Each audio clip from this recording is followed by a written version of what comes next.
Assalamualaikum warahmatullahi wabarakatuh. Perkenalkan, nama saya Khairun Najwa, berasal dari Prodi Akuntansi Perpajakan kelas 5C. Di sini saya akan mempresentasikan atau membuat video pembelajaran mengenai akuntansi belanja barang dan jasa, beban dan persediaan. Nah, pada kesempatan ini saya akan menjelaskan selebihnya tentang belanja terlebih dahulu. Nah, belanja merupakan semua pengeluaran oleh bendahara umum negara atau bendahara umum daerah yang mengurangi saldo anggaran lebih dalam periode tahun anggaran bersangkutan yang tidak akan diperoleh pembayarannya kembali oleh pemerintah. Nah, belanja ini juga kayak semua kewajiban pemerintah daerah yang diakui sebagai pengurangan dari nilai kekayaan bersih dalam periode tahun anggaran berkenaan. Nah, belanja daerah ini meliputi semua pengeluaran dari rekening kas umum daerah yang tidak perlu diterima kembali oleh daerah dan pengeluarannya yang lainnya itu sesuai dengan ketentuan peraturan perundang-undangan yang diakui sebagai pengurang ekuitas yang merupakan kewajiban daerah dalam satu tahun anggaran. Nah, kemudian ini adalah kualifikasi belanja dalam format APBD berdasarkan Kemendagri nomor 77 tahun 2020. Nah, di sini ada nama kelompok, jenis, dan kewenangannya. Nah, di kelompok itu, di kolom kelompok ada belanja operasi, belanja modal, belanja tak terduga, dan belanja transfer yang bisa teman-teman lihat di layar ini. Nah, belanja operasi itu berkenaan dengan belanja pegawai, belanja barang dan jasa, dan lain-lainnya. Nah, kualifikasi dari beban dan belanja ini berdasarkan organisasi adalah kualifikasi berdasarkan unit organisasi penggunaan anggaran. Untuk pemerintah daerah, belanja sekretariat DPRD, belanja sekretariat daerah, provinsi, kota, kabupaten, belanja dari dinas pemerintah tingkat provinsi, kota, kabupaten, dan lembaga teknis daerah tingkat provinsi, kota, kabupaten. Kualifikasi ekonomi pada pemerintah daerah meliputi belanja pegawai, belanja barang, belanja modal, bunga, subsidi, hibah, bantuan sosial, dan belanja tak terduga. Kemudian ada pengukuran dan penilaian belanja. Belanja diukur dari jumlah pengeluaran kas yang keluar dari rekening kas umum daerah dan atau rekening bendahara pengeluaran kas atas bruto. Nah, belanja ini dinilai sebesar nilai tercatat dan disajikan dari laporan realisasi anggaran berdasarkan belanja langsung dan tidak langsung. Kemudian kita masuk ke beban. Untuk contoh-contoh perhitungannya kita ada di akhir ya teman-teman. Nah, beban adalah penurunan manfaat ekonomi atau potensi jasa dalam periode pelaporan yang menurunkan ekuitas yang dapat berupa pengeluaran atau konsumsi aset atau timbulnya kewajiban. Nah, ini sama kualifikasi dari beban dalam laporan operasional berdasarkan PSAP nomor 12 Peraturan Pemerintah 71 tahun 2010 dan kewenangan atas beban tersebut. Ada kelompok, jenis, dan kewenangan. Nah, pada beban ini mengelompokkan beban operasi dari laporan operasional, beban transfer, defisit non operasional, dan juga ada ini ya. Kemudian kita ke pengakuan dari beban itu timbulnya kewajiban. Timbulnya kewajiban adalah saat terjadinya peralihan hak dari pihak lain ke pemerintah tanpa diakui pengeluarannya dari kas umum daerah. Nah, terjadinya konsumsi aset itu terjadi konsumsi aset adalah saat pengeluaran kas kepada pihak lain yang tidak didahului timbulnya kewajiban dan atau konsumsi aset non kas dalam kegiatan operasional pemerintah. Nah, terjadinya penurunan massa manfaat ekonomi atau potensi jasa terjadi pada saat penurunan nilai aset sehubungan dengan penggunaan aset bersangkutan berlalunya waktu. Oke, next kita ke metode pengakuan beban. Nah, ada pendekatan beban, di mana setiap pembelian barang dan jasa akan diakui atau dicatat sebagai beban jika pembelian barang dan jasa itu dimaksud untuk digunakan untuk konsumsi sesegera mungkin. Nah, kepada pendekatan aset, di mana pembelian barang dan jasa akan diakui dan dicatat sebagai persediaan jika pembelian barang dan jasa itu dimaksud untuk digunakan dalam satu periode tertentu anggaran dan sifatnya berjaga-jaga.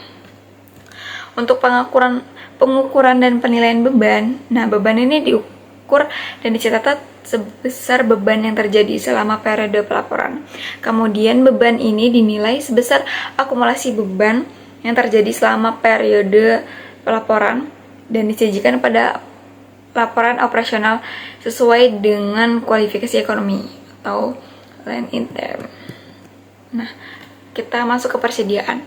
Kemudian persediaan ini adalah aset lancar dalam bentuk barang atau perlengkapan yang dimaksudkan untuk mendukung kegiatan operasional pemerintah dan barang-barang yang dimaksudkan untuk dijual dan atau diserahkan kepada pelayanan kepada masyarakat. Kualifikasi aset itu dapat disajikan apabila barang atau perlengkapan yang digunakan dalam rangka kegiatan operasional pemerintah.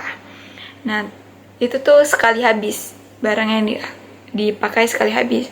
Kemudian barang atau perlengkapan yang digunakan dalam proses produksi. Persediaan itu dalam kelompok meliputi bahan yang digunakan produksi seperti bahan baku, pembuatan peralatan pertanian, dan lain-lain. Kemudian ada contoh dari persediaan itu tersebut alat-alat pertanian yang setengah jadi gitu ya. Kemudian barangnya bisa disimpan untuk dijual atau diserahkan kepada masyarakat atau hewan, seperti contohnya hewan dan tanaman. Kemudian ada metode pengakuan beban persediaan, itu ada dari pendekatan aset, pendekatan beban. Kemudian metode sistem pencatatan persediaan itu metode perpetual dan periodik. Dan metode pengukuran persediaan, metode pertama masuk dan pertama keluar atau FIFO, first in first out gitu. Dan metode rata-rata tertimbang dan harga pembelian terakhir. Oke, lanjut ke pengakuan persediaan. Nah, persediaan ini diakui pada saat potensi manfaat ekonomi masa depan diperoleh pemerintah dan mempunyai nilai atau biaya yang dapat diukur dengan andal dan telah diterima atau hak kepemilikannya itu dan atau penguasaan berpindah. Kemudian sistem pencatatannya persediaan tadi ada metode perpetual dan periodik. Kita teman-teman sudah mengetahui mengenai metode perpetual dan periodik. Nah, untuk kita masuk ke contoh perhitungannya. Ada jurnal standar yang dimana beban dan belanja pegawai yang pembayarannya melalui mekanisme LS, di mana pembayaran tersebut langsung ditransfer ke rekening PNSD. Nah, di sini ada tanggal, nomor bukti, kode rekening, dan uraiannya itu dapat di jurnal dalam LO dan neraca beban gaji pokok pada rekening PPKD. Dan untuk jurnal LRA-nya belanja gaji pokok pada perubahan SAL.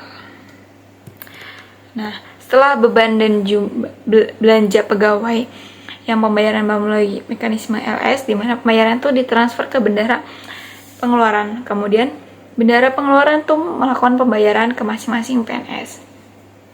Nah, jurnalnya itu kas di bendahara pengeluaran pada rekening PPKD dan beban gaji pokok pada kas di bendahara pengeluaran itu.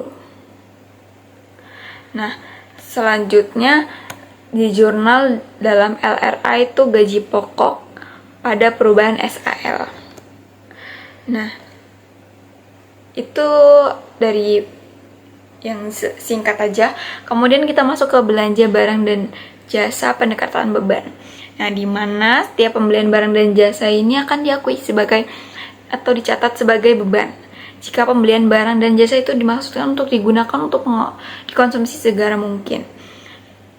beban persediaan ATK pada utang belanja barang dan jasa. Kemudian akan dilakukan pembayaran melalui mekanisme SP2D LS. Maka jurnalnya standarnya itu dimasukkan ke jurnal laporan operasional dan neracanya utang belanja pada rekening PPKD. Kemudian untuk jurnal LRA-nya belanja ATK pada perubahan SAL. Nah, untuk pendekatan aset, di mana pembelian barang dan jasa akan diakui atau dicatat sebagai persediaan jika pembelian itu barang dan jasa digunakan untuk dalam satu periode anggaran atau sifatnya berjaga-jaga, termasuk persediaan ATK dan pada utang belanja barang dan jasa. Kemudian dimasukin juga ke pembayarannya SP2D, utang belanja barang dan jasa pada rekening PPKD itu masuk di jurnal laporan operasional dan neraca, dan kemudian ke LRA-nya belanja ATK pada perubahan SAL. Nah, kita masuk ke lanjut sistem dari FIFO yang biasa kita kenal, atau metode masuk pertama keluar pertama dalam pencatatan sistem periodik persediaan. Di sini sudah terlihat contohnya. Kita next aja langsung. Ada untuk rumusnya adalah beban persediaan sama dengan persediaan awal ditambah pembelian dikurang dari persediaan akhir. Nah, kemudian ini dari sistem perpetualnya masih sama dari yang tadi soalnya. Kemudian masuk ke metode rata-rata tertimbang. Setelah masuk ke FIFO-LIFO, nah masuk ke rata-rata tertimbang sistem periodik. Kemudian ini ada metode rata-rata tertimbang sistem pencatatan perpetual. Kemudian ada metode harga pembelian terakhir. Jadi di persediaan itu ada yang pertama yang keluar, terus terakhir keluar, dan kemudian metode pembelian terakhir yaitu sistem pencatatan periodik, dan metode harga pembelian terakhir sistem perpetual. Mungkin cukup sekian presentasi atau metode pembelajaran yang saya bisa sampaikan, kurang lebihnya mohon maaf. Assalamualaikum warahmatullahi wabarakatuh.